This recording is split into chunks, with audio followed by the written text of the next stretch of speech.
পশ্চিম বাংলায় সুমেন্দ্র নির্বাচিত হতে না হতেই ভেঙে ফেলা হচ্ছে মুসলমানদের বসতবাড়ি। সংখ্যালঘু মুসলমানদেরকে হিন্দু হওয়ার জন্য ভয় দেখাচ্ছে অনেক বাহাদুরি। চাচা, তোমার বাড়ি কোনটে? তেলিয়াপাড়া না? আচ্ছা, আর একটা কথা, এই বাংলাদেশ থেকে কিছু লোক বলছে, হ্যাঁ, হারগে মানে এই জায়গায় বিজেপি জিতে মুসলমানের উপর বলে অত্যাচার করছে। কে বলছে? বাংলাদেশ থেকে বলছে যে মুসলমানের মানে উপর বলে খুব অত্যাচার হচ্ছে। তা তুমি বলে দাও তো, হচ্ছে কি হচ্ছে না? না না না, এটা কখনো না, সত্যি। এটা ভুল কথা না? এটা ফালতু কথা আর কি। আমরা সালা হিন্দু মুসলিম সালা কত সুন্দর করে আছি, আর বাংলাদেশিরা বলছে যে আমরা নাকি মানে বিজেপি জিতে মুসলমানের উপর অত্যাচার করছে। এটা করবে তোমার মনে হয়? জীবনে করবে না। জীবনে নয় আর কি।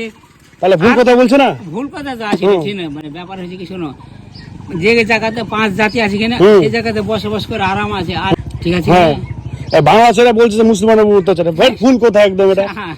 তো ভাই তোরা দেখলি, এই যে ইনি আছে আমাদের চাচা, বাড়ির পাশে বাড়ি, ঠিক আছে, কোনোদিনও ঝগড়াঝাটি হয় না। আর তোমরা কেন ভুল কথা বলো? ভুল কথা বলছো না? বলে দাও একটু, বলা যায় এইসব কথা বলো না। হ্যাঁ, শুধু ফালতু কেন এই কথা বলতে যাবে কেন? আচ্ছা, ঠিক আছে।